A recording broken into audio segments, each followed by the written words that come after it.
पेयजल की समस्या और खेतों में पानी की समस्या। आपकी क्या कुछ व्यक्तिगत मैनिफेस्टो है? जैसे बाबा विश्वनाथ कॉरिडोर बना तो क्या आप उसका मां मुंडेश्वरी के पास कॉरिडोर बनने की मांग करें? जैसे मां मुंडेश्वरी भवानी का मंदिर, बाबा हरसु ब्रह्म का स्थान, यहाँ पे करकरगढ़, तिलहार कुंड और करमचट डैम।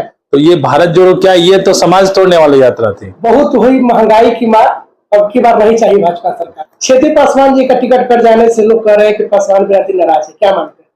छेदी पासवान जी आपके साथ है? बिल्कुल है, क्यों नहीं। आपके प्रचार प्रसार में भी आएंगे क्या? उनका कुछ तबीयत गड़बड़ है, लेकिन आएंगे जी। अभी विपक्ष के जो प्रत्याशी हैं मनोज राम जी, आज उनका नामांकन था, रद्द हो गया, क्या मानते हैं? अगर क्षेत्र में आते हैं तो क्या लगता है लड़ाई काटे की रहेगी?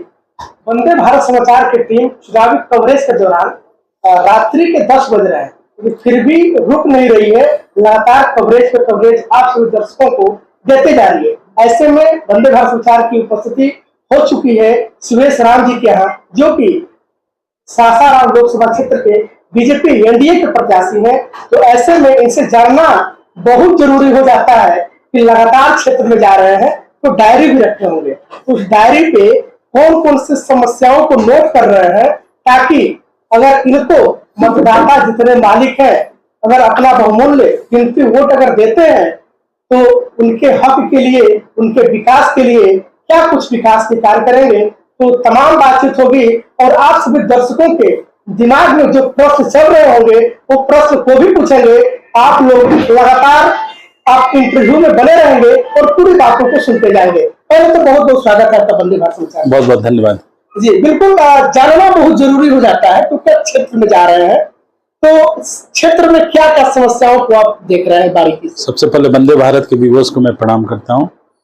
देखिए, क्षेत्र ये बहुत बड़ा क्षेत्र है और बहुत ऐतिहासिक क्षेत्र है। तो सबसे बड़ी समस्या मैं जो पहले दिन से बात को उठा रहा हूँ कि पेयजल की समस्या और खेतों में पानी की समस्या, तो सबसे बड़ी समस्या वही है जी।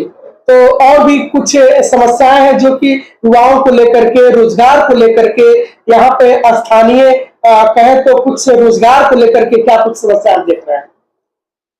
देखिए, रोजगार की मुझे नहीं लगता है नरेंद्र मोदी जब से आए समस्या है।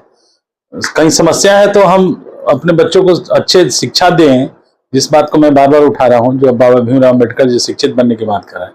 अगर हमारे बच्चे शिक्षित होंगे तो कोई बेरोजगार नहीं होगा। तो एक चीज आपने अभी बताया कि पेयजल की समस्या, और एक क्या समस्या बताया? खेतों में पानी की समस्या। खेतों में पानी की समस्या, सिंचाई की। तो आप क्या मानते हैं, इससे पहले आप ही के पार्टी से छेदी पासवान जी सांसद रहे, बीजेपी के ही सिपाही हैं, तो ऐसे में क्या लगता है कि वो इन समस्याओं पे ध्यान नहीं दिए, उन समस्याओं को क्यों नहीं निदान कर पाए? देखिए, मैं एक नया प्रत्याशी हूँ, पहले क्या हुआ वो मैं विस्तार से मैं नहीं जानना चाहता हूँ। अगर जनता ने आशीर्वाद दिया तो मैं निश्चित रूप से उन कामों को करूंगा। जी। सरकार की और कहे तो जो मौजूदा सरकार है और जो केंद्र की सरकार है उसके तो मैनिफेस्टो जो है सो है। सुरेश राम जी नए प्रत्याशी के रूप में आए हैं और बहुत जनता, यहाँ की जनता कयास लगा रही है, एक विकास का उम्मीद पाल रही है। आपकी क्या कुछ व्यक्तिगत मैनिफेस्टो है? देखिए, मेरे पार्टी की मैनिफेस्टो है, उसके अलावा मेरा मैनिफेस्टो अभी कहना उचित नहीं है। मेरे मन में बहुत सारी चीजें हैं जो मैंने अपने विधानसभा में मैंने काम किया है, उन सब चीजों को मैं यहाँ भी लेकर आऊंगा। आने दिए समय आने दिए, समय की मांग है। ऐसे में कहा जाए तो पौरा पहाड़ी पे मां मुंडेश्वरी का मंदिर, क्या लगता है कि लोग आपको चुनते हैं तो पौरा पहाड़ी पे जैसे बाबा विश्वनाथ कॉरिडोर बना, तो क्या आप उसका मां मुंडेश्वरी के पास कॉरिडोर बनने की मांग करें? बिल्कुल बात उठाएंगे, लेकिन वो सेंचुरी के अंतर्गत आता है, उसको बहुत छेड़छाड़ हम नहीं कर सकते हैं। उसके लिए पूरा संविधान में छेड़छाड़ करना पड़ेगा, तो वो काम तो मैं नहीं कर पाऊंगा। लेकिन जो भी विकास के काम होंगे, अभी हमारे पुराने फॉरेस्टर आए हुए थे, वो बता रहे थे, तो मैं उनसे आग्रह किया कि एक बार 4 तारीख बाद अगर आशीर्वाद मिलता है तो फिर उनके साथ बैठूंगा, क्योंकि वो लोग फॉरेस्टर 91 से लेकर 96 तक थे। तो वो बता रहे थे कि उन्हीं के द्वारा उस समय सेंचुरी नहीं हुआ था, तो सीढ़ी का निर्माण और बहुत सारे निर्माण उन्होंने करवाया था। तो मुझे बहुत अच्छा लगा। तो अभी जस्ट 5 मिनट पहले यहाँ से गए, तो मैं बोला कि अगर आशीर्वाद मिलता है तो फिर उन लोगों के साथ बैठेंगे, कैसे कर सकते हैं विकास, उसका करेंगे, निश्चित करेंगे। जी बिल्कुल। हमारे बगल में बनारस है। हमारे बनारस में ये कहा जाता है कि धर्म की नगरी है, तो यहाँ पे विदेश से पर्यटन जो है यहाँ तक आते हैं और यहाँ से मात्र ही 50 से 60 किलोमीटर की दूरी हमारे कैमूर जिला की लगती है। ऐसे मां मुंडेश्वरी भवानी का मंदिर, बाबा हरसू ब्रह्म का स्थान, यहाँ पे करकटगढ़, तिलहार कुंड और करमचट डैम, जो कि प्राकृतिक दृश्य है, जो कि काफी लुभावने दृश्य है। अभी आपके नीतीश कुमार जी भी करकटगढ़ में आ चुके थे। ऐसे में आपके व्यक्तिगत क्या प्रयास रहेंगे पर्यटन को लेकर के? वहां तक तो पर्यटन आ ही रहे हैं, अपने कैमूर में आए और यहाँ तक हम लोग खींच करके लाने का काम करें, जिससे हमारे कैमूर का ही नहीं, पूरे इस्लामाबाद का ही नहीं, पूरे बिहार का आर्थिक स्थिति सुधारने में सहयोग बनेगा। आपका विचार बहुत अच्छा है और निश्चित रूप से आने वाले समय में इस काम को ध्यान में है कि पर्यटन के दृष्टिकोण से जो रोहतासगढ़ है, माँ तारा चंडी है, धुआं कुंड है, वहाँ आप देखिएगा तो नौहट्टा साइड में दो और कुंड हैं सब, तो और काफ़ी आज विजिटर्स जा रहे हैं वहाँ, टूरिस्ट जा रहे हैं। अगर हम और विकसित करें, और सबसे बड़ी समस्या है कि हम सुरक्षा की बात है, तो जब एनडीए सरकार आती है ये क्षेत्र सुरक्षित होता है और पर्यटन बढ़ता है। आने वाले समय में जरूर हम काम करेंगे कि पर्यटन का विकास हो, और पर्यटन का विकास होने से में रोजगार भी मिलते हैं। आपने देखा होगा कि किस तरह से राम मंदिर बनने के बाद वहाँ 15,000 से ज्यादा लोगों को रोजगार मिला। तो क्यों नहीं करूंगा मैं? अगर मुझे मौका मिलेगा तो मैं पर्यटन का आगे बढ़ाऊंगा तो नौजवानों को रोजगार भी मिलेगा।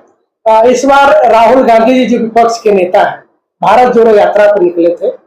इससे कांग्रेस पार्टी के और कहे तो महागठबंधन के लोगों का ऐसा कयास लगाया जा रहा है कि भारत जोड़ो यात्रा इस बार के चुनाव में काफी दलदारी से पेश आएगी और कहीं न कहीं ये काफी प्रभाव दिखाएगा। यात्रा ही बकवास यात्रा है। ये भारत टूटा हुआ है क्या?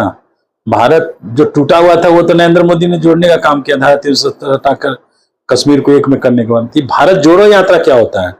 भारत तो एक ही है। ये अखंड भारत को, और मेरा सपना है कि और अखंड भारत को हम बनाने का सपना है। तो ये भारत जोड़ो क्या, ये तो समाज तोड़ने वाली यात्रा थी। कि आप देखिएगा कि जहां जहां बांग्लादेशी की जनसंख्या ज्यादा थी, जो घुसपैठी है, वहां का वीडियो उठा के देख लीजिए, पत्रकार हैं, गूगल में है भी, कि जहां जहां घुसपैठी है, बाहरी लोग ज्यादा थे, वहां पे राहुल गांधी के यात्रा में भीड़ ज्यादा थी।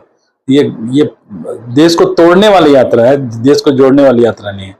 ये बकवास है, टोटल फ्लॉप हो चुका है, उनका गठबंधन टूट चुका है, उनके पास कैंडिडेट नहीं है कि अपने कैंडिडेट को चुना। कई कैंडिडेट भाग गए। जी, और बिल्कुल अभी देखा जा रहा है कि इससे पहले बिहार के मुख्यमंत्री नीतीश कुमार जी काफी मंचों से या फिर कहे तो उनका मंतव्य आया करता था, लेकिन जब से लोकसभा के चुनाव देख रहे हैं तब से एक भी जगह उस प्रकार के भाषण या फिर वोट मांगने के पक्ष में की बातें नहीं निकल कर सामने आ रही। नीतीश कुमार जी एकदम नरेंद्र मोदी के साथ खड़े हैं, कंधे से कंधे मिलाकर। आप वो जो स्टेटमेंट देखिए, एनडीए के साथ मजबूती के साथ खड़े हैं। वो पीछे जो बातें हुई उसके बारे में उन्होंने अपना खंडन भी किया है। उनसे खंडन के बारे में आप अपना वीडियो उठा के देख सकते हैं।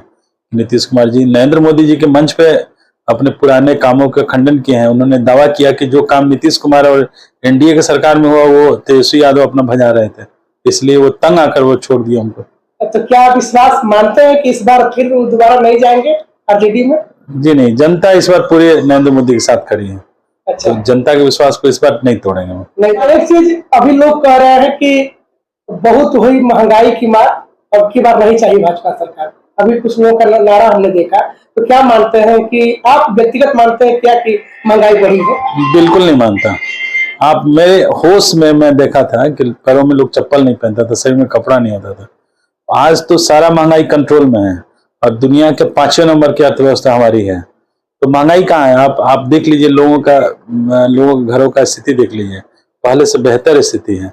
ये तो विपक्ष है तो वो तो आवाज उठाएगा ही ना, कुछ ना कुछ बदनाम करेंगे। अभी हम ना एक रिपोर्ट करने गए थे बनारस में, तो क्योंकि वंदे भारत समाचार लगातार कवरेज कर रहा है, ग्राउंड रिपोर्टिंग कर रहा है, तो ऐसे में वंदे भारत समाचार की टीम 80 पे गई हुई थी। तो वहां पे बच्चों की कुछ छात्राएं थी जो कि अलग अलग जगहों से, अलग अलग जिलों से, अलग अलग राज्यों से और पढ़ने के लिए आई थी। तो जब हमने उनसे बातें करना शुरू किया तो उन लोग ये बात कहते हुए दिखे कि नरेंद्र मोदी की सरकार तो चाहते हैं, लेकिन कहीं ना कहीं उनसे नाराजगी इस बात की है कि हम लोग महिला है, मणिपुर का जो अभी आप केस देखे होंगे, जो महिलाओं के साथ हुआ, महिला रेसलरों के साथ जो हुआ, और कहीं ना कहीं किसान, तो इन सब चीजों को लेकर के काफी उन पर ध्यान देने की बातें थे, लेकिन बीजेपी ने उस पर ध्यान नहीं दिया, तो ये नाराजगी उन लोग को देखने को मिली। देखिए, वामपंथी लोग होंगे जो आप इंटरव्यू दिए ना, जो कहते हैं राम काल्पनिक है, जो कहते हैं कि अब महिषासुर को मानते हैं कि महिषासुर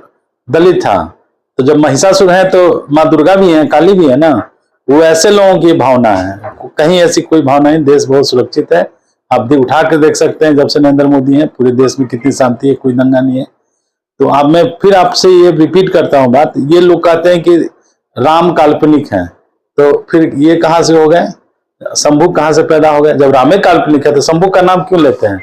जब दुर्गा और काली काल्पनिक है तो महिषासुर का आप क्यों करते हैं जैन? जैसे हमारा क्वेश्चन था मैं कि यहाँ पे मणिपुर का जो कांड हुआ था, अभी किसान धरना दे रहे हैं, ये मानते हैं कि ये चीजें प्रभावित करेगी किसान? नहीं, कुछ नहीं, मणिपुर कंट्रोल में है, वहाँ आपसी जातीय संघर्ष था, लेकिन अभी पूरी तरह कंट्रोल में है। और जो किसान की बात करें तो किसान का तो सब बातों को माना है नरेंद्र मोदी ने, किसानों की सभी बातों को माना है, तभी तो उन्हें धरना वापस किया। ये तो जब चुनाव आता है तब वो धरना शुरू करते हैं, चुनाव खत्म होते धरना भुला जाते हैं लोग। तो मानते हैं किसान को कोई समस्या नहीं है, किसान सही? अरे 22 अनाजों का जो MSP हुआ है, बढ़ा है, किसानों को 6,000 रुपए साल का मिल रहा है।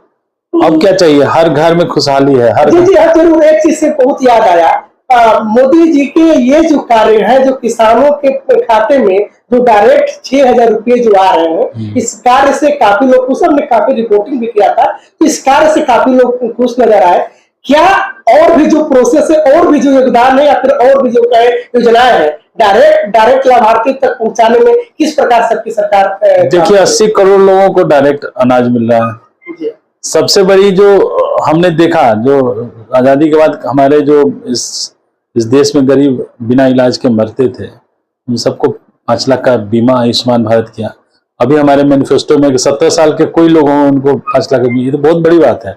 हम मुफ्त अनाज दे रहे हैं, सभी घर में उज्ज्वला गैस दिया, सभी घर में इज्जत घर दिया, हमने शौचालय निर्माण किया, प्रधानमंत्री के घर लोगों को 55 करोड़ प्रधानमंत्री का आवास बनाने का काम किया। तो कोई ऐसा घर नहीं है, चाहे अंबानी हो चाहे अडानी हो, वो भी नरेंद्र मोदी जी का वैक्सीन लिया है, और एक गरीब तो लिया ही लिया है। तो आपने देखा होगा कि जब कोरोना काल में आपने देखा होगा कि सभी के अकाउंट में पैसा, जिनका जनधन अकाउंट था सभी के अकाउंटों में पैसा गया।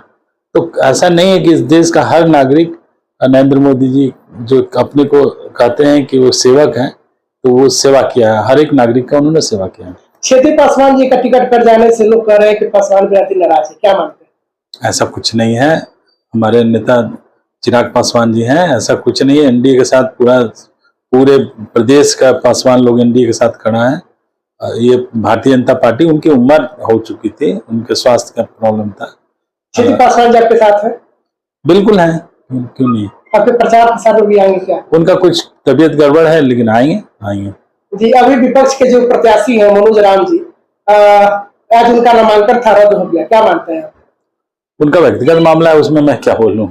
उनका अपना निजी कारणों से किए होंगे वापस, या फिर कहीं पार्टी जो महागठबंधन है उनको, मुझे नहीं जानकारी है। अगर क्षेत्र में आते हैं तो क्या लगता है, लड़ाई काटे की रहेगी? काटेगी तो बिल्कुल नहीं है, बिल्कुल नहीं काटेगी। आप एक सनातनी से बात कर रहे हैं। अच्छा। ये आप बात समझिए, किससे अगर वो आते हैं तो एक सनातन वर्सेस क्या होगा, आप बोलने की जरूरत नहीं है।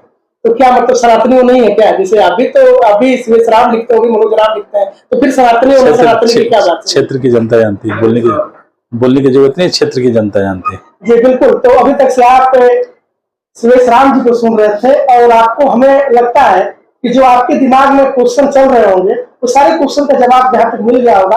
अगर नहीं मिला होगा तो आप लोग कमेंट बॉक्स में क्वेश्चन अपना भी आप लोग रखेंगे, और अगला जब इंटरव्यू होगा उस इंटरव्यू में वो क्वेश्चन भी पूछे जाएंगे, जिनका जवाब हमारे बीजेपी से जो सासाराम लोकसभा क्षेत्र से सुरेश राम जी उनका जवाब देंगे। वैसे अभी तक से आप वंदे भारत समाचार का भाष्य पटल देख रहे थे। मैं दिलीप चौबे, बहुत बहुत धन्यवाद।